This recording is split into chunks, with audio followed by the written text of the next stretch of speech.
여러분 안녕하십니까? 정부가 단계적 일상 회복을 45일 만에 잠시 중단하기로 했습니다. 이대로라면 새로운 확진자가 하루 10,000명, 20,000명까지 증가할 거라는 위기감에 일상으로 가는 길을 일단 모레부터 2주 동안 멈추기로 한 겁니다. 정부는 유턴이나 후퇴가 아니라 꼭 필요한 속도 조절이라고 강조했습니다. 먼저 정부의 조치 내용과 배경을 남효정 기자가 보도합니다. 오늘 낮 서울역 임시 선별검사소. 코로나 진단검사를 받으려는 사람들이 길게 늘어서 있습니다. 오후 검사가 시작되기 전인데도 이렇게 많은 시민들이 줄지어 기다리고 있습니다. 신규 확진자는 7,622명, 위중증 환자는 989명, 중환자실 병상 가동률은 80%를 넘어섰지만 앞으로 상황이 더 악화될 수 있다는 전망이 나왔습니다. 내년 1월 중에는 최대 2만 명까지 확진자가 발생할 수 있으며 위중증 환자의 경우도 1,800명에서 1,900명까지도 발생할 수 있을 걸로 예상하였습니다. 정부는 결국 45일간의 단계적 일상 회복을 중단하고 비상계획을 발동하기로 결정했습니다. 이 고비를 슬기롭게 헤쳐나가기 위하여 향후 2주간 일상 회복의 길을 잠시 멈추고 사회적 거리 두기를 강화하고자 합니다.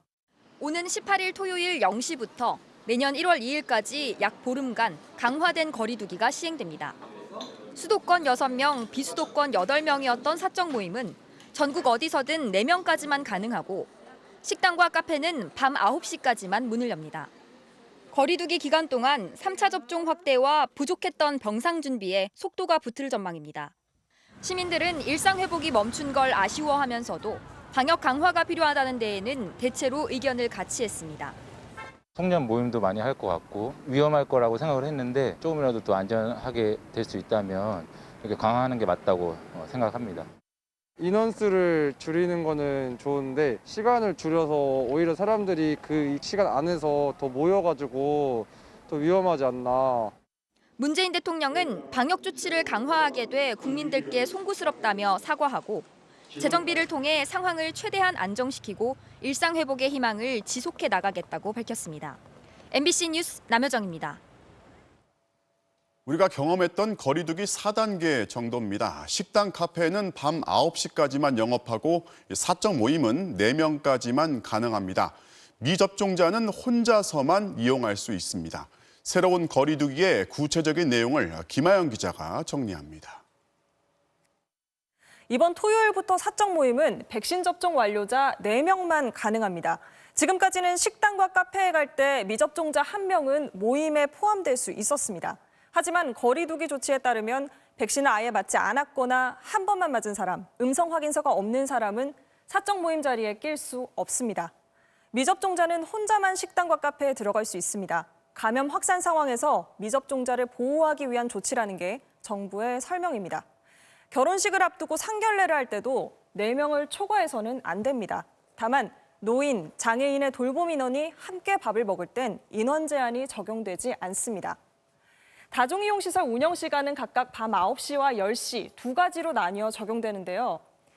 유흥시설과 콜라텍 같은 고위험 시설은 밤 9시까지만 운영이 가능하고 식당과 카페, 노래방, 실내 체육시설, 목욕탕도 똑같이 밤 9시까지로 제한됩니다. 위험도가 상대적으로 낮은 영화관이나 PC방, 공연장은 밤 10시까지 1시간 더 운영이 가능한데요. 청소년이 다니는 입시학원은 적용 대상에서 빼기로 했습니다. 24시간 이용 가능합니다. 또 밤 10시에 문을 닫는 상점이나 마트, 백화점도 영업시간 제한을 하지 않습니다. 행사와 집회 인원도 줄어듭니다. 일반 행사와 집회는 기존의 접종자 구분 없이 99명, 방역 패스가 있으면 499명까지 가능했지만 주말부터는 각각 49명, 299명으로 줄어듭니다. 다만 결혼식은 기존 수칙대로 미접종자 49명에 접종 완료자 201명을 더해 250명까지 참석해도 상관없습니다. 종교시설의 방역 강화책에 대해서는 더 엄중한 조치가 필요할 것으로 판단해 추가 협의를 거쳐 내일 최종안을 발표할 계획입니다. MBC 뉴스 김하영입니다.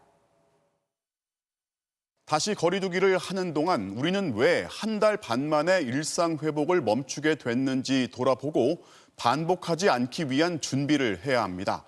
높은 접종률에 돌파 감염의 위력을 과소평가하면서 위중증 환자는 늘고 병상은 부족했던 게 결정적이었습니다. 박진주 기자가 보도합니다. 정부는 지난달 1일 단계적인 일상 회복 시작을 위한 전제 조건으로 전 국민 70% 백신 접종을 꼽았습니다. 그 정도면 대규모 유행을 막을 수 있고 설령 하루 확진자가 10,000명 발생해도 위중증 환자가 500명 안쪽으로만 관리된다면 의료 체계 안에서 감당 가능하다는 예측이었습니다. 그런데 돌파 감염을 예상하지 못했습니다. 백신 접종 효과가 떨어진 고령층을 중심으로 돌파 감염이 속출하면서 11월 초 300명대였던 위중증 환자 수가 900명대로 3배 가까이 늘었고 중환자 병상은 가득 찼습니다. 여기에 백신 접종률이 낮은 소아청소년을 중심으로 감염이 확산되는 상황도 정부의 예측에서 벗어나 있었습니다. 우리 의료 체계의 병상 확보나 인력의 마련이나 대응할 수 있는 수준이 처음에 예상하셨던 것만큼 되지 않는다는 생각을 하거든요. 앞으로 2주 동안 정부는 돌파 감염을 막기 위해 3차 접종 속도를 높이고 병상을 더 확충할 계획입니다. 우선 속도가 붙기 시작한 3차 접종률을 최대한 높여 돌파 감염 가능성을 줄여나갈 예정입니다. 12월을 60세 이상 고령층의 집중 접종 기간으로 지정해서 대상자 맞춤형 홍보도 강화하겠습니다. 보다 많은 사람들이 3차 접종에 참여할 수 있도록 방역 패스 유효 기간을 6개월로 적용하는 시점도 오는 20일에서 내년 1월 3일로 2주 연기하기로 했습니다. 감염병 전담 요양병원 6개를 추가로 마련하고 병상의 효율적인 운영을 위해 증상이 호전돼 격리가 해제된 뒤에도 병상 이동을 거부할 경우 확진자에게 치료비를 청구할 계획입니다. 이 멈춤의 시간 동안 정부는 의료 대응 역량을 탄탄하게 보강하겠습니다. 국민 여러분들께서는 적극적인 백신 접종으로 화답해 주십시오. 정부는 거리두기 강화 기간을 일상 회복을 다시 시작하기 위한 충분한 준비 기간으로 삼을 방침입니다. MBC 뉴스 박진주입니다. 모든 학생이 등교하던 것도 수도권은 중단하기로 했습니다. 학생들 접종이 좀처럼 늘지 않으면서 학생 확진자가 하루 평균 1,000명을 넘은 탓입니다. 다시 온라인 수업과 등교 수업을 나누어서 진행해야 하는데요. 자세한 내용을 정영훈 기자가 설명합니다. 광주에 있는 한 중학교, 강당에 마련된 접종실에서 학생 70여 명이 화이자 백신을 맞았습니다. 청소년 접종률을 높이기 위한 찾아가는 백신 접종이 처음 시작됐습니다. 학생들한테 강요를 한다는 게 아니라 학생들의 접종 편의성을 제공하기 위해서 전체 미접종 청소년의 7% 정도만 신청한 상태라 서울과 경기 등 수도권은 다음 주나 돼서야 찾아가는 접종이 본격화할 걸로 예상됩니다. 반면 학생 확진자는 하루 평균 1,200명을 넘어섰습니다. 특히 2차 접종률이 25%대로 낮은 12세에서 15세 확진자의 발생률은 16세에서 17세의 2.3배, 20세 이상 성인의 1.9배에 달합니다. 청소년 사이에서의 전파가 확산되고 또 가족 그리고 학교로의 집단 감염으로 이어지고 있는 상황입니다. 결국 정부는 수도권 전면 등교를 4주 만에 중단하기로 했습니다. 다음 주 월요일부터 겨울방학 전까지 수도권 초등학교 1, 2학년은 매일 등교하고 3에서 6학년은 4분의 3이 등교합니다. 중고교는 3분의 2 등교입니다. 비수도권의 과대학교와 과밀학급도 밀집도를 3분의 2로 낮춰야 하고 모둠 활동이나 이동 수업도 자제해야 합니다. 연말까지 겨울방학에 들어가는 학교들이 많아 등교 중단이나 축소에 따른 혼란은 크지 않을 전망이지만 그래도 수업 차질은 불가피합니다. 정부는 청소년 접종률을 최대한 끌어올려야만 방학이 끝난 뒤 등교와 대면 수업이 가능하다고 보고 앞으로 2주간 집중적인 접종 독려에 나설 방침입니다. 특히 국내외에서 검증된 청소년 접종의 안전성과 효과를 적극적으로 홍보할 예정입니다. 안전한 접종을 지원하기 위해서 노력하고 있습니다. 지역의 상황에 따라서 집중 접종 지원 기간을 연장하여 운영하는 경우도 당초 내년 2월로 예정된 청소년 방역 패스는 적용 시기와 범위 등을 조정해 이달 말 발표할 계획입니다. MBC 뉴스 정영훈입니다. 정부는 이 정도 거리두기를 하면 2주 뒤부터 어느 정도 효과가 있을 거라는 기대를 하고 있습니다. 2주 동안 효과를 내지 못하면 더 연장할 수 있다는 얘기입니다. 이미 확진자 규모가 너무 커서 시간이 오래 걸릴 거라는 예상도 나오는데요. 이번 조치가 얼마나 효과를 낼지 박윤수 기자가 전망합니다. 이번 조치와 비슷한 거리두기 4단계는 지난 7월부터 10월까지 수도권에 적용됐습니다. 거리두기 시작 당시 주간 평균 확진자는 1,400~500명대. 사적 모임 인원을 오후 6시 이후 2명으로 엄격히 제한하자 하루 확진자 수가 더 이상 늘어나지 않고 1,400에서 1,800명 선에서 유지됐습니다.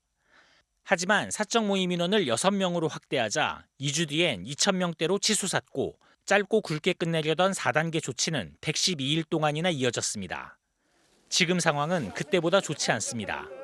하루 확진자는 7,000명대, 사망자와 위중증 환자 수도 연일 최고치를 경신하고 있습니다. 확산세를 잡거나 정점을 찍고 하락 추세로 반전시키려면 2주보다 더 시간이 필요할 수 있습니다. 줄이는데 4차 때보다 훨씬 어려울 거라는 거죠. 최소한 2주 이후에 거리두기가 정말 잘 되는 2주 이후에 약간 감소하겠지만 만일에 거리두기가 제대로 안 되면 계속 상승을 하겠죠. 이 때문에 더 강력한 조치가 필요했다는 지적도 나옵니다. 재생산 지수를 한 0.7 이하로 확 떨어뜨릴 수 있는 강력한 방법을 한 2주 정도 시행을 하고 서서히 방역을 완화해가는 그런 방향으로 가는 것이 정부는 일단 2주간의 방역 상황을 보고 추가 조치를 검토할 방침입니다. 거리두기에도 불구하고 확산이 계속될 경우 사적 모임 인원과 시간을 더 줄이는 방안이 도입될 가능성도 남아 있습니다. 정부는 다만 2주간 3차 접종을 최대한 확대하면 반전을 이뤄낼 수 있다는 판단을 하고 있습니다.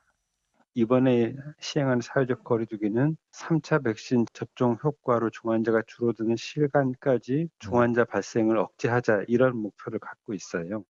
이와 함께 정부는 앞으로 2주 동안 모든 모임과 약속을 연기하고 특히 60세 이상과 미접종자들은 외출을 자제할 것을 거듭 당부했습니다.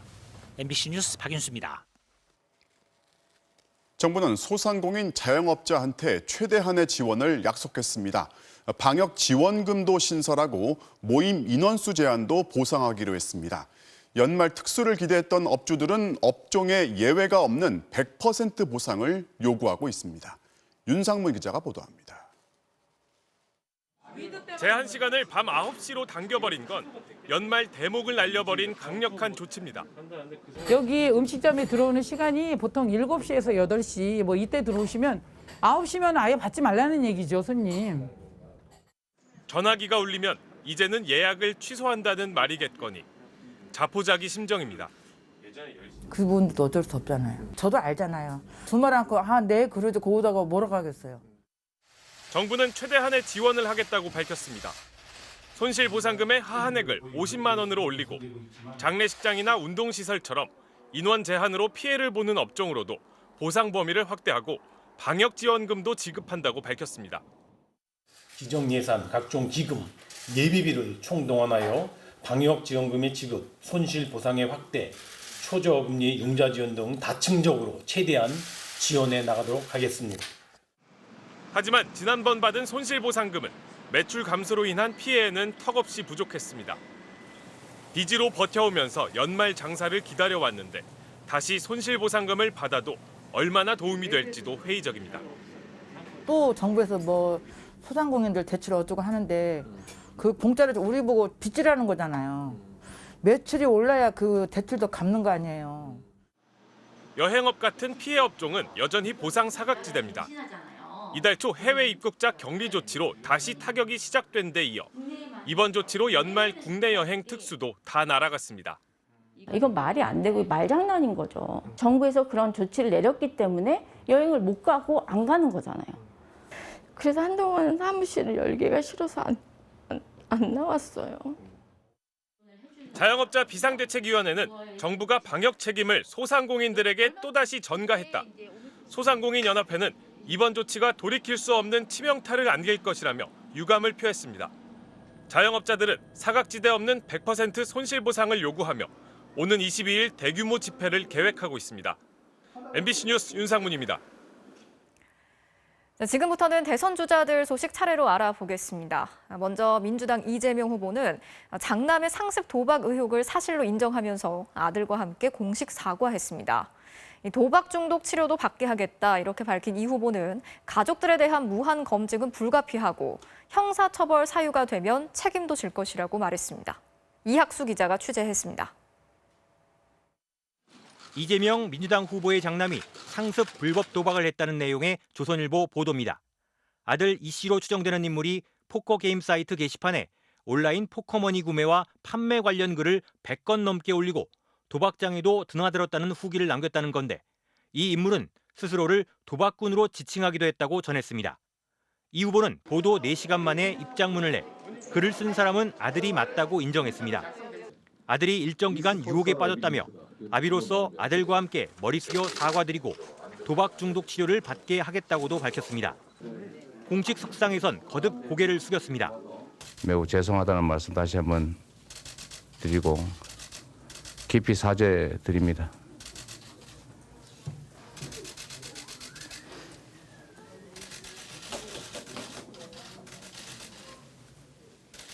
이 후보는 가족들에게 안타까운 일이지만 무한 검증은 불가피하다고도 말했습니다. 포커 게임을 한 건 최근까지로 게임 1회당 비용은 최대 30만 원이었다고 이 후보 측은 밝혔는데 이 후보 장남도 별도 입장문을 내 책임을 지고 속죄의 시간을 갖겠다고 거듭 사과했습니다. 야권의 비판은 거셌습니다. 국민의힘은 나라가 망할 두 번째 징조는 도박이라고 했던 이 후보의 약 10년 전 글을 거론한 뒤 중범죄를 카드게임 사이트의 유혹에 빠진 치료 대상쯤으로 치부했다고 비난했습니다. 정의당은 이 후보는 물론 가족비리 의혹이 제기된 윤석열 후보를 싸잡아 비판했습니다. 콩가루 대선이 되고 있습니다. 민생을 향한 정책은 없고 온통 양당 후보와 가족들의 범법 행위로만 도배되고 있습니다. 철저한 수사를 요구한 야당에 이 후보는 형사처벌 사유가 된다면 당연히 책임져야 할 것이라고 밝혔습니다. MBC 뉴스 이학수입니다. 국민의힘 윤석열 후보의 부인 김건희 씨의 수상 경력을 놓고 또다시 허위 의혹이 불거졌습니다. 미술대회에서 우수상을 받았다는 이력서의 내용이랑은 달리 수상자 명단에서 김 씨의 이름을 찾을 수가 없었는데요. 김 씨는 너무 오래돼서 기억이 나지 않는다면서 확인해보겠다고 밝혔습니다. 이기주 기자가 취재했습니다. 지난 2001년 김건희 씨. 개명 전 이름으로 김명신 씨가 한림성심대에 제출한 이력서입니다. 1995년 5월 미술세계 대상전에서 우수상을 받았다고 돼 있습니다. 하지만 이 대회 수상자 200여 명의 명단이 실린 당시 월간 미술세계 8월호를 확인한 결과 김 씨의 이름은 없었습니다. 미술대회 수상 경력까지 허위로 꾸민 것 아니냐는 의혹이 불거진 겁니다.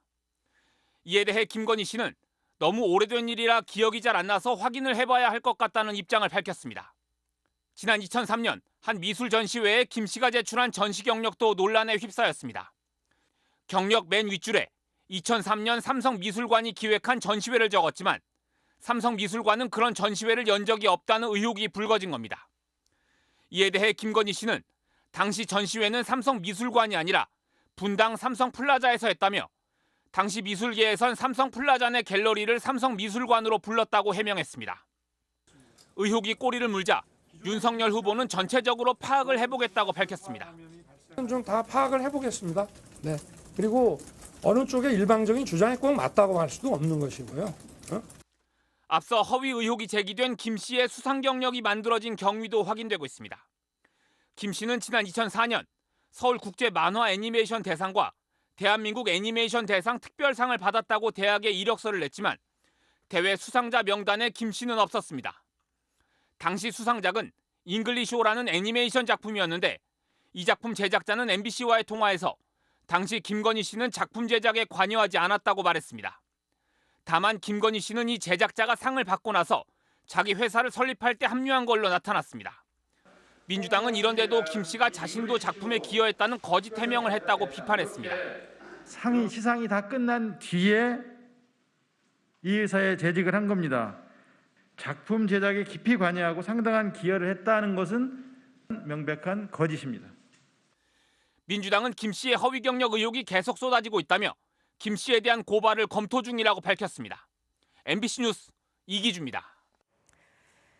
자, 그런데 이 같은 허위 경력 논란과 관련해서 당사자인 김건희 씨 그리고 윤석열 후보의 대응 방식이 오히려 문제를 더 키우고 있다, 이런 지적이 나오고 있습니다. 시간 강사는 전공을 보고 뽑는 게 아니라고 말했던 어제 윤 후보의 해명에 대해서 비정규직 교수 노조가 심각한 모멸감을 느꼈다면서 강하게 항의하기도 했습니다. 김정인 기자가 전해드리겠습니다. 부인 김건희 씨에 대한 허위 경력 의혹 제기에 윤석열 후보는 어제까지만 해도 격앙된 반응을 보였습니다. 가까운 사람 중에 대학 관계자 있으면은 한 물어봐. 시간 강사를 어떻게 채용하는지.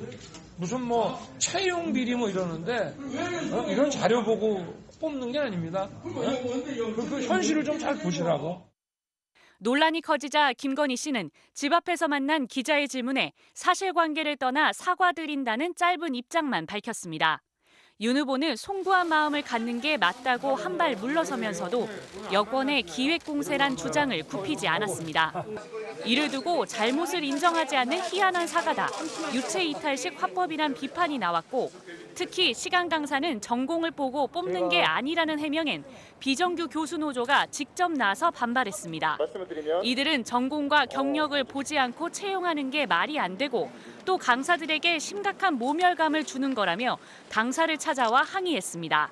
저희가 그렇게 땀 흘려가면서 눈물 쏟아가면서 강의했던 그 세월이 그렇게 하찮습니까? 이런 말을 들어가면서까지 펴게 몸담고 있어야 되는가? 공정과 상식을 내세웠던 윤 후보에게 내로남불이란 지적이 잇따르자 국민의힘 내부도 곤혹스러운 분위기입니다. 사실관계를 명확히 밝히고 즉각 사과해야 한다는 목소리가 나왔고, 김종인 총괄선대위원장도 힘을 실었습니다. 본인이 사과를 하겠다는 의사를 갖다 피력을 했기 때문에 후보 자신이 어느 시점에 정식으로 그 문제를 갖다 거론을 할 거라고. 그러나 윤 후보는 공식 사과 여부에 대해선 즉답을 피했습니다. 사과에 뭐 공식 사과가 있고 그런 게 있어요. 그거는 본인이 어쨌든 미흡 감정이 있기 때문에 국민에게 송구한 생각을 가지고 있다는 그 표시고. 윤 후보는 오래된 일이라 진상 확인에 시간이 걸린다며 사과에 앞서 사실관계 파악이 우선이라고 말했습니다. MBC 뉴스 김정인입니다. 네, 오늘 민주당 이재명 후보는 2030 세대 청년층의 외연 확장을 이어갔는데요. 최근 자신의 전두환 공과 발언에 대해서 유감을 표하면서 한 발 물러섰습니다. 국민의힘 윤석열 후보는 대한상공회의소를 방문해서 무조건 성장이 중요하다면서 규제 완화 의지를 밝혔습니다. 이 소식은 최경재 기자가 전해드리겠습니다. 민주당 이재명 후보의 2차 국가인재 영입도 1차 영입 때처럼 대부분 2030 세대였습니다. 30대 뮤지컬 배우 출신 암 환자 지원 사업가와 20대 응급실 간호사, 청소년 권리 활동을 해온 고3 예비대학생도 포함됐습니다. 과거에 주 120시간 정도 일하시면서 버텨낸 소년공 출신이시죠. 주 52시간제를 철폐하자 이런 말은 하지 않으실 것 같습니다. 우리 청소년들 또 청년들이 자신의 문제에 대해서 직접 의사결정권을 행사할 수 있도록 좀 더 많은 정치 참여가 이루어지길 기대합니다. 2030 세대 외연 확장에 이어 부동산 불로소득 등의 개혁 의제들을 논의할 사회대전환위원회를 출범시키며 지지층 결집에도 나섰습니다. 인터넷 언론과의 간담회에선 최근 자신의 전두환 공과 발언에 유감을 표명하기도 했습니다. 국민의힘 윤석열 후보는 전날 한국노총 노동행보에 이어 대한상의를 찾아 친기업 행보에 나섰습니다. 모든 사회 문제와 갈등을 최소화하려면 성장이 최우선이란 시각을 드러냈습니다. 모든 사회적 갈등과 문제들이 막 그야말로 그 두더지 우리 게임에서 올라오듯이 막 올라옵니다. 성장은 무조건 중요합니다. 기업 성장을 통해 일자리를 창출하려면 민간에게 맡겨야 한다며 안전과 무관한 규제는 규제 틀을 개혁하겠다고 밝혔습니다. 대한의협을 방문해선 코로나 초기 중국인 입국 제한 문제 등 정부와 의협의 갈등 사례를 거론하며 목소리를 내달라고 요구하기도 했습니다. 정의당 심상정 후보는 중위소득 100% 이하 시민 모두에게 최저소득 100만 원을 보장하는 공약을 발표했고, 국민의당 안철수 후보는 국민 통합을 위해 이명박, 박근혜 두 전직 대통령의 형 집행정지를 요구했습니다. MBC 뉴스 최경재입니다.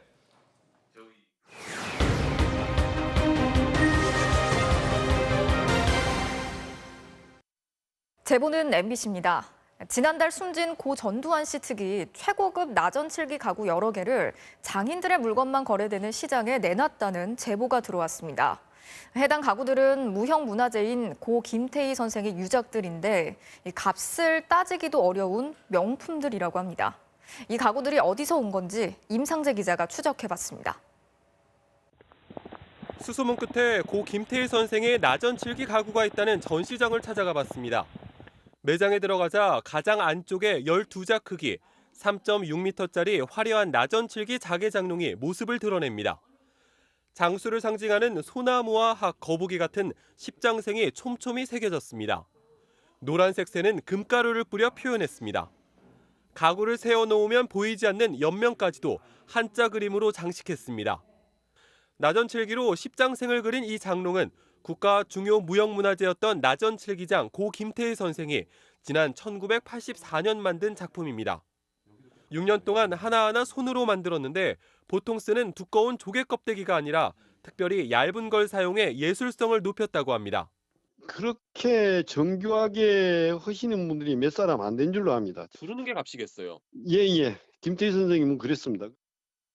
과거 신문을 찾아보니 이 장롱은 지난 1985년 12월 서울 종로에서 열린 고 김태희 선생의 첫 개인 전시회에서 처음 공개됐습니다.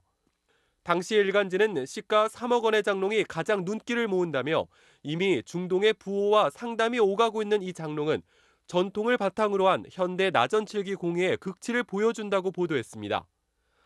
막 출시된 소나타 1800cc가 950만 원, 서울 압구정 현대아파트 48평형 한 채가 9,500만 원이던 시절로 당시 강남 아파트 3채 값이었습니다. 전시장에는 장롱뿐 아니라 화장대와 문갑 2개, 탁자 2개도 함께 놓여 있습니다. 고 김태희 선생의 작품 도록을 확인한 결과 모두 김 선생의 작품과 일치합니다. 복수의 업계 관계자들은 이 가구들은 모두 고 전두환 씨의 연희동 자택 응접실에 30년 정도 있었던 물건이라고 말했습니다. 고 전두환 씨 측이 3, 4년 전쯤 이 가구들을 중고시장에 매물로 내놨고 비교적 싼 가격인 1억 원에서 1억 5천만 원에 팔려고 했다는 겁니다. 업계 관계자들은 고 전두환 씨 측이 구입한 것은 아니고 본래 한 대기업이 이래재단에 선물했는데 1987년 재단을 통해 연희동 자택으로 넘겨진 것으로 알고 있다고 말했습니다. 이래재단은 고 전두환 씨가 자신의 호를 따서 1984년 만든 장학재단으로 대통령 임기 중 대기업들로부터 기부금 명목으로 600억 원을 거둔 곳입니다. 관계자들은 장롱에는 귀중품을 보관하는 비밀 수납 공간도 있다고 했습니다. 실제로 취재진이 전시장에 갔을 때 장롱 아래쪽 서랍을 빼냈더니 바닥에 깊숙이 파여진 공간이 나타났습니다. 고가구 시장에선 실제 한 기업인이 구입하려다가 고 전두환 씨 집에 있던 물건이란 걸 뒤늦게 알고 구매를 취소했다는 증언도 나왔습니다. 해당 기업인의 가족 한 명이 광주 민주화운동 당시 희생됐다는 게 취소의 이유였다는 겁니다. MBC 자료 영상을 확인해봤습니다. 2007년 1월 고 전두환 씨가 손님을 맞이하는 응접실에 자개 가구가 눈에 띕니다. 업계 관계자는 영상 속 가구는 매물로 나와 있진 않지만 장롱과 마찬가지로 고 김태희 선생의 작품이라고 밝혔습니다. 이래재단이 이름을 바꾼 세종연구소를 찾아가 봤습니다. 이래단에 또 있으신 분들은 지금 계신 분들이 거의 안 계세요. 번역은 뭐 알 수가 없는데. 그리고 좀 알만한 분이 계시죠? 없죠. 다 정리되니까 그때 계신 분들은. 고 전두환 씨 측 대변인 역할을 맡고 있는 민정기 전 비서관에게 연락해봤습니다. 응접실에 자개 가구들이 있었던 건 맞다고 했습니다. 하지만 어떻게 취득했는지 지금 매물로 내놨는지는 알지 못하고 사적인 일이라 가족들에게 확인해 줄 수도 없다고 했습니다. 서울 연희동 고 전두환 씨 자택을 찾아갔습니다. 대문을 두드렸지만 응답은 없었고 경호팀이 나와 막아섰습니다. 지난 1997년 대법원으로부터 무기징역과 함께 추징금 2,205억 원을 선고받은 전 씨는 당시 313억 원만 낸 뒤 전 재산이 29만 원뿐이라고 말했습니다. 끝내 추징금 956억 원과 지방세 10억 원 가까이를 내지 않고 지난달 사망했습니다. 가구도 추징 대상인지에 대해 관계 당국은 검토해봐야 한다고 밝혔습니다. MBC 뉴스 임상재입니다. 네, 미세먼지는 오늘 밤사이 물러나고 내일부터는 올겨울 들어 가장 추운 날씨가 이어진다고 합니다. 또 또 주말까지 제법 많은 양의 눈 소식도 있습니다. 장유진 기자입니다. 미세먼지와 안개가 뒤엉킨 아침 출근길. 여의도의 빌딩 숲은 잿빛에 가렸고 동작대교도 형체를 알아보기 어렵습니다. 서울, 경기와 충청, 전북 지방에 초미세먼지 주의보가 발령됐는데 특히 수도권에는 올겨울 들어 처음으로 미세먼지 비상 저감 조치가 내려졌습니다. 대부분 지역의 미세먼지 농도는 나쁨에서 매우 나쁨 수준을 오갔습니다. 밤부터 전국이 추워지면서 미세먼지는 점차 사라지겠습니다. 중국 북쪽에 자리한 저기압이 영하 30도를 밑도는 매우 차가운 공기를 우리나라로 끌어내립니다. 오늘 밤 11시를 기해 서울 등 수도권과 강원 내륙 산간에 한파주의보가 내려집니다. 내일 아침 서울 수은주는 영하 5도까지 떨어지겠고 낮 최고 기온도 영하 4도를 맴돌겠습니다. 토요일인 모레는 서울이 영하 10도까지 내려가면서 추위가 절정에 달하겠습니다. 충남과 호남에는 많은 눈이 쏟아지겠습니다. 특히 호남권에는 최고 15cm의 눈이 내리면서 대설특보도 내려질 전망입니다. 또 주말인 모레와 일요일 새벽 사이에는 서울 등 수도권에도 눈이 올 것으로 보입니다. 이 수도권 지역이나 이 중부 지역을 중심으로 해서 어느 지역에서든지 5cm 정도 되는 대설특보 기준에 해당하는 양이 내릴 가능성도 충분히 있습니다. 추위는 주말까지 반짝 기승을 부리다가 다음 주엔 다시 기온이 껑충 오르겠습니다. 기상당국은 올겨울 내내 한파와 따뜻한 날씨가 극심하게 반복될 것으로 예상하고 있습니다. MBC 뉴스 장유진입니다. 이른바 맥가 폭행 때문에 아이스하키 협회장 인준이 거부된 최철원 씨가 맥가 폭행은 허구라면서 자신은 떳떳하다고 말했습니다. 이미 유죄로 인정된 사건을 10년 넘어서 부정한 건데요. 폭행을 하고 돈을 던져준 게 아니라 온라인으로 송금한 거라는 황당한 해명도 내놓았습니다. 구민지 기자입니다. SK 최태원 회장의 사촌동생인 최철원 씨의 맥가 폭행 사건이 세상에 알려진 건 2010년 11월. 당시 물류회사 대표였던 최 씨는 SK 본사 앞에서 1인 시위를 하던 화물차 기사 유홍준 씨를 마구 때려 재판에 넘겨졌습니다. 13차례 때린 뒤 맞아준 대가로 2천만 원을 준 혐의였습니다. 1심에서 징역 1년 6개월을 받아 수감됐다가 항소심에서 집행유예로 풀려났습니다. 저 때문에 이렇게 좋지 않은 일이 벌어져서 사회적으로 시끄럽게 돼서 굉장히 죄송하게 생각합니다. 그런데 최 씨는 11년이 흐른 오늘 말을 완전히 뒤집었습니다. 85% 정도 저는 과장과 허구로 나온 거고, 그다음에 영화 베테랑에 나온 거는 한 95%는 과장과 허구인 거고. 이른바 맥값을 흥정한 적도 없고 돈은 온라인으로 송금했다는 겁니다. 하지만 최 씨가 송금한 5천만 원은 피해자 유 씨의 화물차 인수대금이었고 최 씨는 야구방망이로 유 씨를 구타한 직후 맥값이라며 1,000만 원짜리 수표 2장을 건넸습니다. 2천만 원을 맞추기 위해서 지금부터는 한 대 300만 원씩이다. 그 뒤로 3대 더 때리고 나서 2천만 원 수표를 준 거예요. 이미 유죄 판결을 받지 않았냐는 질문에는 주변 사람들의 조언에 따른 것뿐이라며 엉뚱한 답을 내놨습니다. 제 스스로 유죄 판결을 받으려고 걸어 들어간 겁니다. 제가 구속되고 들어가야 이것이 해결된다라는 조언을 받았습니다. 최 씨는 오늘 자신의 재판에 참석했다 취재진 앞에 섰습니다. 지난해 아이스하키 협회 차기 회장으로 뽑혔지만 사회적 물의를 일으켰다는 이유로 대한체육회의 인준을 받지 못하자 소송을 냈던 겁니다. 따라서 인준 거부 사유인 맥가 폭행 사실을 정면으로 부인하며 갑자기 태도를 바꾼 게 2달 앞으로 다가온 선고를 의식한 거 아니냐는 해석이 나옵니다. MBC 뉴스 구민지입니다.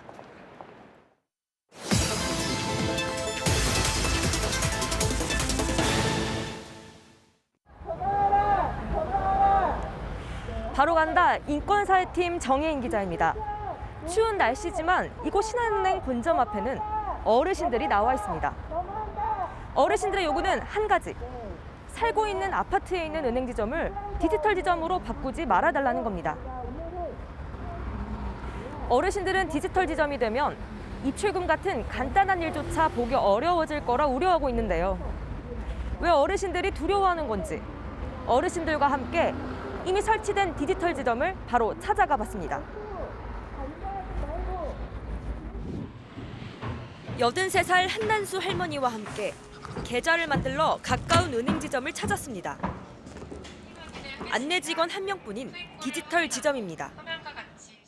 안녕하십니까? 디지털 데스크에 오신 걸 환영합니다. 직원과 얼굴을 맞대는 대신 화면 속 은행원과 원격으로 상담합니다. 돋보기가 없어 이 글씨가 안 보이지. 서명을 입력할 차례. 왼쪽에 이름을 쓰고 오른쪽에 서명하는 건데 실수로 왼쪽에 서명을 했습니다. 고객님 여기요. 네. 성함을 써주셔야 돼요. 사진 쓰시는 게 아니라 성함. 잘 알아듣지 못해 3번이나 잘못된 곳에 서명을 했고 기자가 알려주고서야 바로 잡았습니다. 안 되네. 결국 계좌 하나 만드는데 20분 넘게 걸렸습니다. 얼른 알아들어야 되는데 지금 아무튼 뭐든지 낯설죠. 그냥 우리들도 막 속상해요. 무인주문대 앞에선 82살 김태하 할아버지. 화면을 눌러 음식을 고르는 게 어색합니다. 이거 어떻게 된 거야? 빼내주세요. 음식을 고르자 결제가 말썽입니다. 카드를 투입 후에 끝까지 밀어 넣어 주십시오. 이게 끝까지 밀어넣은 건데 왜 자꾸만 끝까지 밀어넣으라고 그래? 몇 번의 실패 끝에 찰칵 카드가 제대로 꽂혔습니다. 그런 거 익숙지가 않아. 그냥 말로다가 우리 뭐 냉면이요 뭐 불고기하고 시키면 간단한데. 커피를 마시는 것도 어렵기는 마찬가지.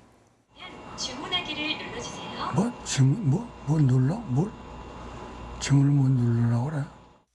여러 잔을 시키려는데 추가가 안 됩니다. 더 안 찍혀 왜? 2잔이라고 나와야 하는데. 여기 플러스 누르면 될 것 같은데요? 그래? 네. 그러네. 부지런히 걸어가는 70대 할머니. 5분 거리 은행 지점이 폐쇄된 뒤 횡단보도를 5번이나 건너 20분을 가야 합니다. 여름이나 겨울에는 추워서 더워서 나쁘죠. 근데 오늘은 비가 와서 그런지 무릎이 아프네요. 그런데 고생스럽게 먼 길을 찾아온 이유는 스마트폰 은행 앱을 설치하기 위해서였습니다. 뭐 인증을 하라고 그러고 또 번호가 자꾸 틀렸다 그러고 은행 가서 해달라 그러면 되겠다 싶어 갖고 왔어요. 상대와 얼굴을 맞대는 게 익숙한 어르신들은 차가운 기계 화면이 낯섭니다. 사람이 있으면 뭐 하다가 모르면 물어라고 보잖아. 그런 게 없으면은 겁나잖아. 뭐 이체를 갖다 잘못해서 내 돈이 쑥 빠져나간다든지. 나는 카드로는 안 써요. 내가 그냥 현찰 박치기지. 현찰로 하지. 2015년 4,300여 곳이던 5대 은행 점포수는 이제 3,300여 곳, 무려 1,000개가 줄었습니다. 점원 없는 무인 편의점이 1,000개가 넘었고 무인 판매대는 올해 국내에서 3만 대나 팔려나간 것으로 추정됩니다. 어떡하지 내가 이러다가 무너지나 이런 두려움이 생겨요. 내가 나이 먹어보니까 그런 거에 압박감을 느껴요. 변화는 어쩔 수 없다 해도 금융 서비스 같이 공공성이 강한 분야에선 세심한 배려가 필요하다는 지적도 나옵니다. 수하기가 어려운 이런 금융청이 있습니다. 찾아가서 은행 업무를 도와준다든지 이쪽으로 금융 교육을 한다든지. 34년간 자리를 지킨 지점. 창구 직원들이 기계로 바뀐다는 소식. 혹시 은행일 보기 어려워질까 겁이 나서 우리 할아버지 할머니들은 한겨울 거리로 나섰습니다. 우리 보고 그걸 하라면 하겠습니까? 참 어려운 일이에요. 34년을 아직 같이 한 동고동락을 하다가 갑자기만 청천벽력 같은 그런 얘기를 하면은 우리가 어떻게 살아가야겠습니까? 바로 간다 정혜인입니다. 유명 골프 리조트의 회장 아들이 성관계를 불법 촬영한 혐의로 구속돼 있습니다. 저희가 피해 여성 중 몇 명을 만났는데 촬영 사실을 전혀 몰랐다고 합니다. 특히 이 회장 아들과 술을 마실 때마다 정신을 잃고 기억이 없다는 증언도 나왔습니다. 이문현 기자가 취재했습니다. 불법 촬영 사실을 인정한 뒤 돌연 미국으로 출국하려다 인천공항에서 체포된 골프 리조트 회장 아들 권모 씨. 권 씨는 동영상 파일명을 여성의 나이와 이름으로 정리해놨는데 여성의 이름은 50명이 넘습니다. 이 중 3명이 MBC와 연락이 닿았습니다. 캡처 사진 보여주시더라고요. 진짜 나 맞구나. 앞으로 어떻게 해야 되지? 지금 저는 진짜 아침 아무것도 못하고 있긴 해요. 이 여성은 경찰 조사에서 동영상의 존재를 처음 알았고 권 씨가 동영상을 찍는 줄 몰랐다고 말했습니다. 저는 전혀 몰랐어요. 유출하려고 하는 목적이 있다고 생각을 해요. 그러니까 잠재적으로라도. MBC가 연락한 다른 피해 여성 2명 역시 몰래 촬영을 했다니 배신감을 느낀다며 유출될까 봐 우려가 크다고 말했습니다. 특히 피해 여성 중 한 명은 유독 권 씨와 술을 마실 때면 기억이 사라지는 일이 잦았다고 말했습니다. 지금 와서 생각해서 이상한 게 그 오빠랑 술 마신 기억이 안 나요. 저 중간중간에 뭐가 좀 기억이 나긴 해야 되는데 필름이 끊겨도 또 이렇게 날라버리는 게 있긴. 권 씨는 경찰 조사에서 여성들도 촬영 사실을 알고 있었다고 말을 바꾼 것으로 전해졌지만 일부 피해자들은 다르게 증언하고 있는 겁니다. 경찰은 피해 여성들의 진술을 확보하고 권 씨가 마약류나 약물을 쓴 건 아닌지도 확인하고 있습니다. MBC 뉴스 이문현입니다. 몽골의 수도 울란바토르에서 한국 교민이 현지인한테 이른바 묻지마 폭행을 당했습니다. 피해 교민들은 이달 초 국내에서 발생한 몽골인 여중생 집단 폭행 사건의 보복이 아닌지 우려하고 있습니다. 김건휘 기자가 보도합니다. 지난 6일 새벽 몽골 울란바토르 외곽의 한 호텔. 걸어가는 한 남성을 차에서 내린 다른 남성이 쫓아가더니 차 있는 곳으로 데려오고 다른 남성들이 가세합니다. 한국인이 운영하는 호텔의 한국인 직원을 몽골인들이 에워싼 상황. 직원이 휴대전화를 켜 연락을 시도하지만 몽골인들은 직원을 차 뒷좌석에 밀어넣습니다. 난 차를 못 타겠다. 내가 왜 가야 되냐. 강제로 저를 차를 태웁니다. 뒷좌석에 밀어넣은 한인 직원을 마구 폭행합니다. 호텔에 있던 한국 교민 3명이 뛰쳐나왔는데 몽골인 5명은 이들에게도 폭력을 휘둘렀습니다. 엉뚱하고 기초를 많이 맞았어요. 내가 부러져가지고 코스로 했고요. 피해 한국인들은 가해 몽골인 중 한 명이 경찰복 차림에 경찰 신분증까지 내밀었고 출동한 현지 경찰 대응도 이상했다고 주장했습니다. 가해자 몽골 분 5분들은 그냥 스스로 오라고 얘기를 해요. 범행 동기는 아직 알려지지 않았는데 피해자들은 한국인이라는 게 폭행의 이유가 아닌지 의심하고 있습니다. 한국 사람이냐? 그거 맞다. 왜 그러냐니. 그러면서 얘네들이 계속 시비를 걸었어요. 현지에선 이달 초 한국에서 여중생들이 몽골인 여중생 1명을 집단 폭행한 사건이 상세히 보도된 뒤 한국인들을 향한 시선이 싸늘해졌다고 합니다. Бүгд найрамдах Солонгос улсын дунд ангийн 4 сурагч охин нийлж 13 настай монгол сурагчийг олон цагийн турш хүч хэрэглэн нийлэн зодож дарамтлан танхаарчээ. 보도 직후 한국 대사관 앞에서 현지인들이 항의 시위를 벌이기도 했습니다. 한국 외교부는 여중생 집단 폭행 사건이 막 보도됐던 이달 초 분위기가 좋지 않았지만 곧 사그러들었다고 밝혔습니다. 또 한국인 교민 폭행 사건에 대해선 현지 경찰에게 공정한 수사를 요청했다고 덧붙였습니다. MBC 뉴스 김건희입니다. 코로나 상황이 심각해지고 있는 상황에서 법원 직원들이 한 달 가까이 실내 스포츠 대회를 열었다는 소식을 전해드렸는데요.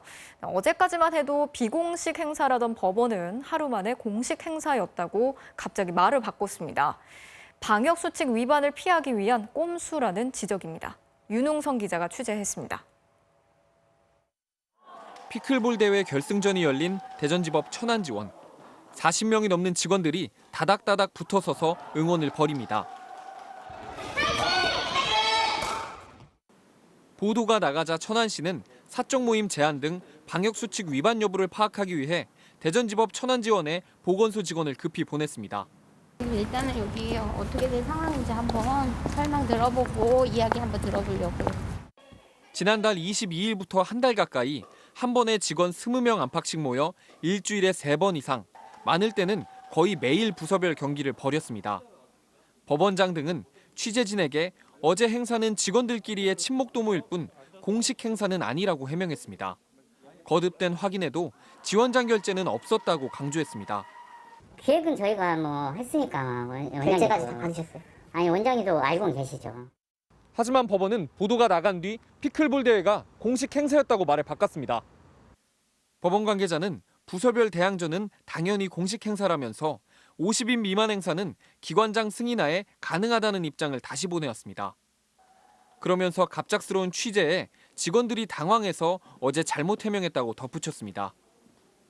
이에 대해 지역사회에서는 사적 모임 인원 제한 규정을 피하기 위해 급히 입장을 바꾼 것으로 의심된다는 지적이 나오고 있습니다. 지역 상황을 고려해 필수적인 행사는 할 수 있었다지만 직원 체육 행사가 꼭 필요한 행사였는지는 의문이 제기됩니다. 대부분의 다른 지역 법원들은 연례 행사인 직원 체육대회를 지난해에 이어 올해도 취소했습니다. MBC 뉴스 윤웅성입니다. 자, 요즘 은행 창구에 꼭 가지 않아도 대출이 가능해졌죠. 그러다 보니 비대면 대출의 허점을 악용한 사기 사건이 이어지고 있습니다. 누군가 내 이름으로 거액의 대출을 받는 건데요. 어떻게 가능한지 저희가 확인을 해봤더니 너무나 허술했습니다. 김윤아 기자가 취재했습니다. 지난달 A씨는 자신도 모르는 사이에 본인 이름으로 대출이 된 사실을 알게 됐습니다. 금액은 무려 7천만 원. 대출금 미납이 있다고 그렇게 전화를 받고 알게 됐어요. 그래서 처음에 보이스피싱인 줄 알고.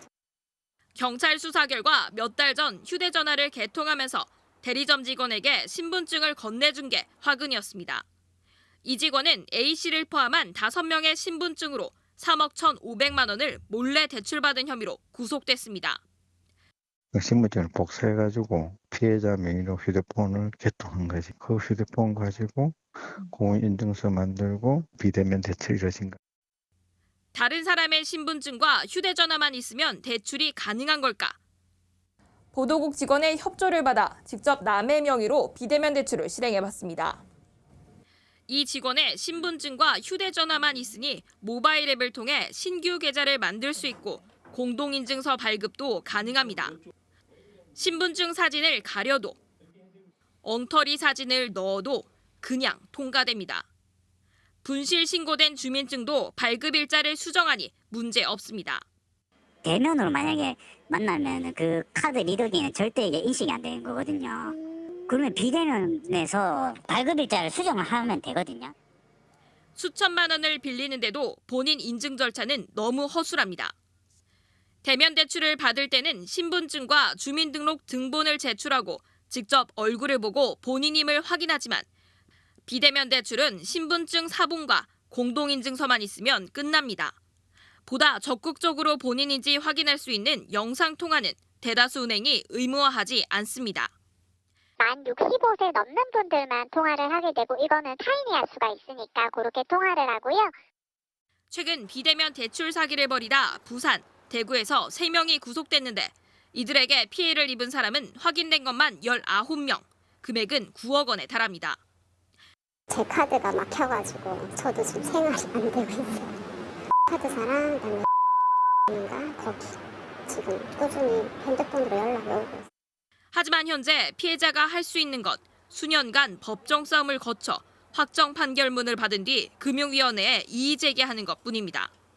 금융기관의 이익 때문에 발생하는 일이라고 봐도 무방해요. 금융기관의 책임을 좀 더 보다 넓게 인정하는 식으로 이 법이 적용이 된다고 하면 경찰은 본인 인증 절차 미비점을 점검해 금융위에 제도 개선을 권고할 예정입니다. MBC 뉴스 김민아입니다. 분당 4만 5천 리터를 방사할 수 있는 능력을 갖춘 대용량 화재 진압 장비가 국내에 처음으로 도입됐습니다. 이 장비는 수 킬로미터나 떨어진 바다에서 직접 물을 끌어올려서 멀리까지 발사할 수 있는 게 특징인데요. 정인곤 기자가 취재했습니다. 지난 2018년 경기도 고양시의 저유소에서 기름 탱크가 폭발했습니다. 소방대가 출동한 지 40분 만에 큰 불은 잡혔지만 곧이어 2차 폭발이 일어나면서 불길은 다시 거세졌습니다. 불은 17시간 만에야 겨우 꺼졌고 128억 원의 재산 피해가 났습니다. 당시 장비로는 대형 유류저장 탱크의 화재 진압이 쉽지 않았기 때문입니다. 오늘 오후 울산 울주군 처용항, 거대한 물대포가 시원스럽게 뿜어져 나옵니다. 포물선을 그리던 물줄기는 100m 떨어진 지점에 곧바로 떨어집니다. 물 4만 5천 리터, 500ml 생수병 9만 개 분량을 최대 130m까지 1분 만에 쏠 수 있는 최신형 소화 장비입니다. 분당 2,000리터의 물을 발사하는 일반 소방차의 소방호스와 비교하면 20배가 넘는 위력입니다. 세계 최대 규모의 석유화학단지를 가진 울산에 최초로 도입된 대용량 방사포입니다. 기존 화재 진압 시에는 소화수를 싣고 다니는 소방차가 따로 필요하지만 대용량포는 바닷물을 직접 끌어올려 방수하는 방식입니다. 지름 30cm의 대형 소방호스가 최대 2km 떨어진 바닥까지 연결됩니다. 각종 특수 소화약제도 소화수에 섞어 분사할 수 있습니다. 화재 진압에 장시간 소요가 되고 진압 전술에도 한계가 있었습니다. 하지만 이번 대용량 포방사 시스템이 실전 배치되면 초기에 진압이 가능하니까 잠자는 화약고라고 불리던 석유화학단지 화재에 신속한 대응이 가능할 것으로 기대됩니다. MBC 뉴스 정인군입니다. 오미크론의 확산세가 거세지면서 영국과 미국 일부 지역에선 오미크론 감염자가 이틀마다 2배씩 늘어나고 있습니다. 델타 변이가 여전히 위력을 떨치고 있는 데다 다음 달엔 독감까지 유행할 것으로 보여서 또 한 차례 대유행이 찾아올 거다. 이런 경고가 나오고 있습니다. 신정영 기자가 전해드리겠습니다. 오미크론이 빠르게 퍼지는 영국에서 하루 확진자 수가 역대 최다를 기록했습니다. 지난 15일 신규 확진자는 전날보다 2만 명 가까이 늘어난 7만 8,610명. 지난 1월 8일 6만 8천여 명을 훌쩍 넘었습니다. All the things that we do know are bad, and the principal one being the speed of which this is moving. It is moving at an absolutely phenomenal pace.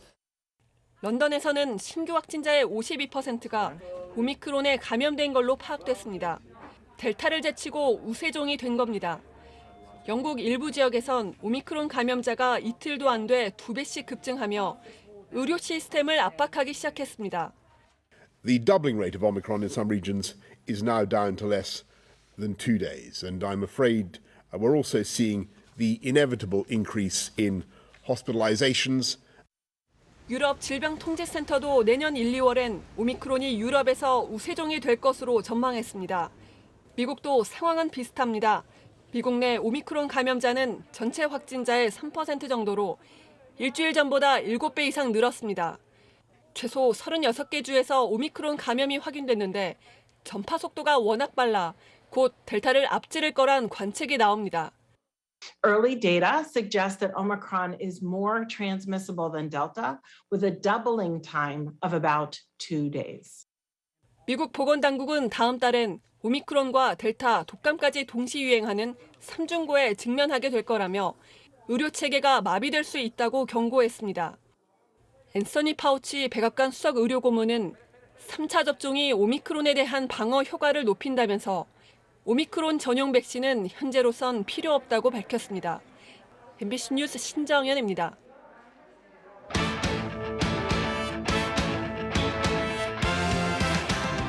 목요일 밤 스포츠 뉴스입니다.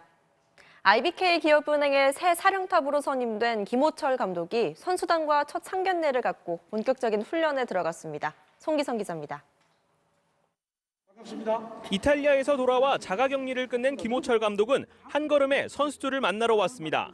지나간 거 다 잊고 앞으로 우리가 어떻게 나갈 건가에 대해서 많이 얘기하고 팬들을 위해서라도 여러분이 한 번 더 뛰고 노력해 주시면 고맙겠습니다.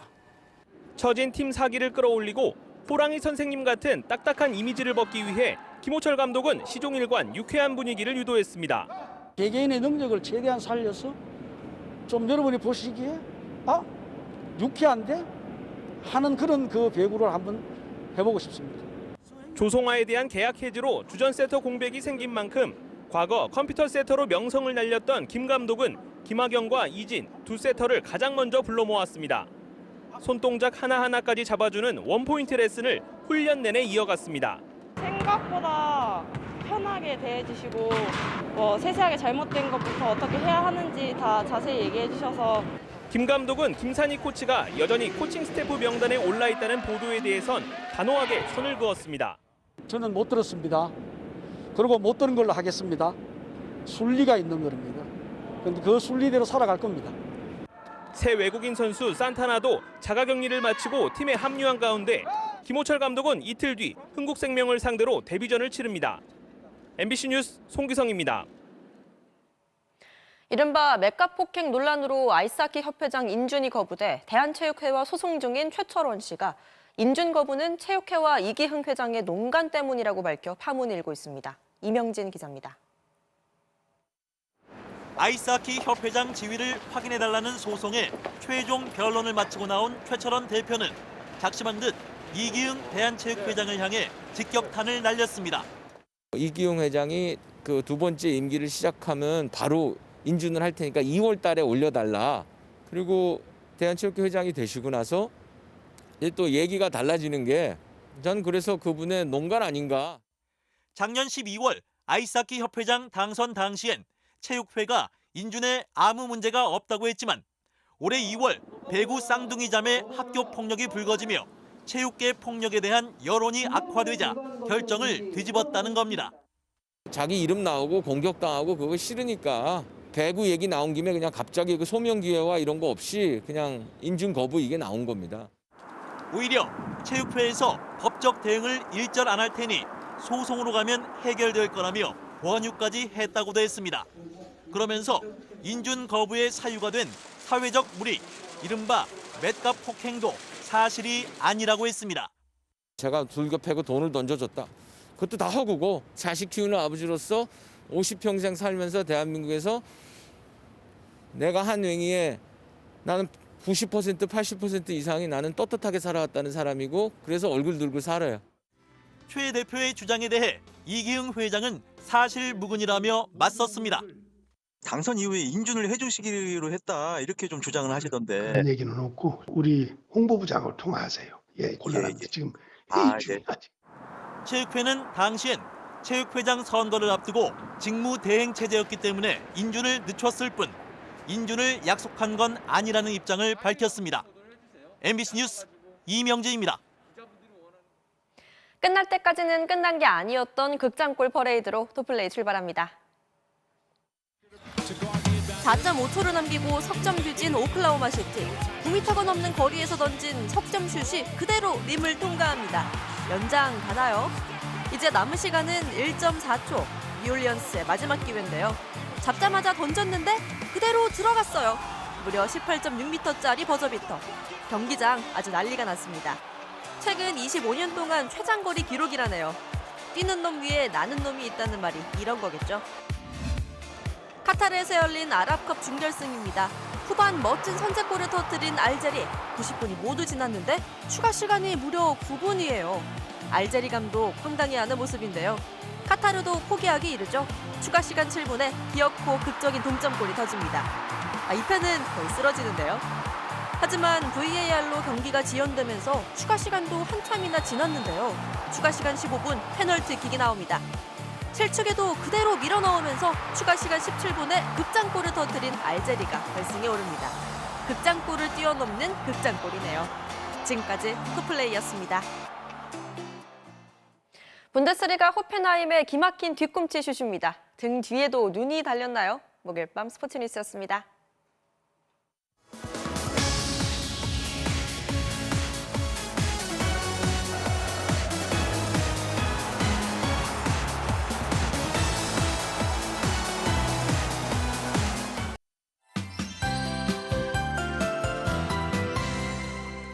내일부터 한파와 대설 그리고 강풍이 한꺼번에 찾아오겠습니다. 밤사이 먼지를 밀어낼 강한 한기가 내려오면서 또다시 초겨울 날씨로 들어설 텐데요. 오늘 아침 서울은 영상 4도, 낮 기온은 10도 가까이 올랐지만 내일 아침과 낮 기온이 모두 영하 5도 안팎을 보이겠고요. 체감온도는 영하 10도에 달하겠습니다. 출근길에는 찬바람을 막아줄 따뜻한 옷차림 하셔야겠습니다. 눈구름도 강하게 발달하겠습니다. 폭설이 예상되는 지역은 호남 지방으로 내일 오전부터 오후 사이에 가장 강하게 쏟아지겠는데요. 내일 하루 동안에만 전북과 전남 북부 그리고 울릉도 독도에 최고 15cm, 충남 서해안과 덕유산 부근, 제주 산지에는 3에서 8cm의 눈이 내려 쌓이겠습니다. 이 바람은 오늘 밤 서해안을 시작으로 내일 전국 해안가에서 무척 강하게 불겠습니다. 아침 최저 기온은 오늘보다 5도에서 10도가량 떨어집니다. 서울 영하 5도, 대구와 전주 영하 1도가 되겠고요. 낮 기온은 서울 영하 4도 등으로 중부 내륙을 중심으로 영하권에 맴돌겠습니다. 토요일 아침에는 서울이 영하 10도까지 떨어지면서 이번 추위가 절정에 달하겠고 주말에는 서울 등 수도권에도 대설특보가 내려질 가능성이 있습니다. 날씨였습니다. 뉴스 마치겠습니다. 오늘도 함께해 주신 여러분 고맙습니다.